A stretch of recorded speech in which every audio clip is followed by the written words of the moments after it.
오늘 저희가 살펴볼 자료, 정말 흥미롭습니다. 2005년, 당시 세계 최강대국이었던 미국과 러시아 두 정상이 나눈 비공개 대화록입니다. 주제는 바로 핵무기였죠. 겉으로 낙수했지만 테이블 밑으로는 서로의 속내를 겨누고 있었던 겁니다. 이 대화가 어떻게 이후 20년의 세계를 예고했는지 지금부터 한번 파고 들어보겠습니다. 네, 맞습니다. 이 자료를 딱 보면요. 핵심적인 충돌 지점이 두 개가 보여요. 첫째는 그 뜨거운 감자였던 이란 핵 개발 문제. 이건 두고 미국은 제재하자 러시아는 반대한다 이거고요. 그리고 둘째는 바로 그 미국이 뒤에서는 자신들만의 새로운 소형 핵무기를 개발하고 있었다는 좀 모순적인 상황이죠. 이 두 가지를 축으로 대화 속에 숨겨진 위도들을 한번 따라가 보시죠. 자, 그럼 먼저 이란 문제부터 한번 시작해 볼까요?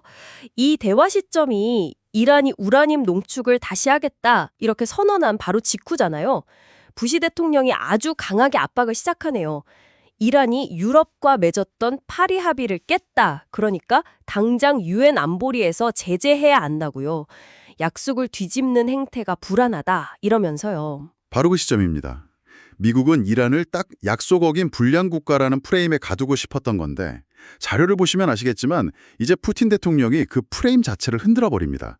파리 합의는 법적 구속력이 있는 조약이 아니라 이란이 자발적으로 활동을 멈췄던 것뿐이라고 맞받아치거든요.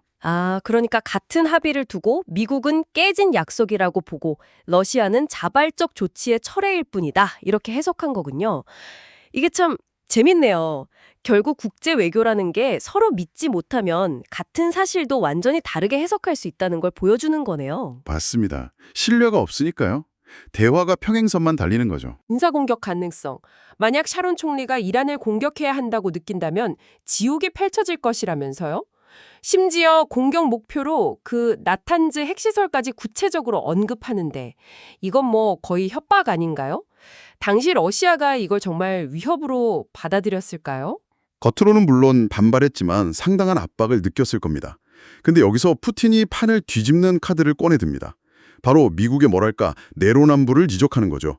이란의 핵 개발은 그렇게 막으려고 하면서 정작 당신들은 뭘 하고 있냐는 겁니다. 그 새로운 핵무기 개발 말이죠. 그렇습니다. 당시 미국은 저출력 소형 핵무기라는 걸 개발하고 있었어요. 이게 히로시마 원폭의 한 3분의 1 수준, 소위 사용하기 쉬운 핵무기입니다. 푸틴이 이 점을 날카롭게 파고들죠. 그런 작은 핵무기는 언제든 쓰고 싶은 유혹을 줄 것이다. 이건 핵보유국들의 심리 자체를 바꾼다고요.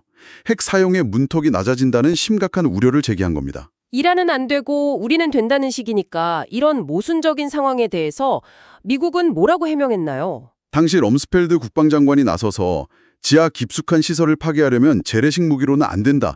이렇게 개발 필요성을 주장합니다. 여기서 아주 상징적인 장면이 나오죠.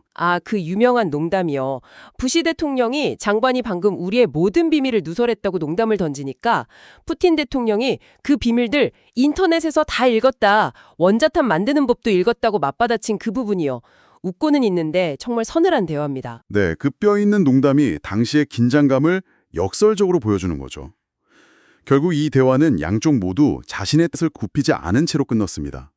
그리고 그 결과는 우리가 아는 역사가 됐죠. 2006년에 유엔 안보리는 이란 제재안을 통과시켰고요.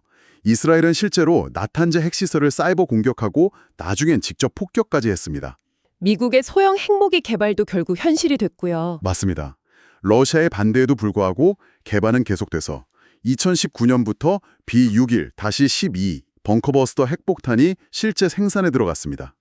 2005년의 대화가 그대로 20년 뒤의 현실을 그려낸 셈이죠. 결국 2005년의 이 짧은 대화가 이후 20년간 이어진 이란 핵 갈등, 그리고 또 새로운 핵무기 경쟁의 시작, 이 모든 걸 압축적으로 보여주는 하나의 예고편이었던 셈이네요. 정말. 강대국들의 볼신과 힘의 논리가 어떻게 세계를 움직이는지 참 생생하게 드러나는 기록입니다. 이 대화록을 다 보고 나면 결국 이런 질문이 남는 것 같습니다. 부시가 언급한 지옥과 푸틴이 우려한 유혹 사이에서 과연 핵무기 없는 세상이라는 목표가 정말 현실적인 이상일까요? 아니면 어쩌면 그냥 강대국들이 만들어낸 일종의 허상은 아닐까요?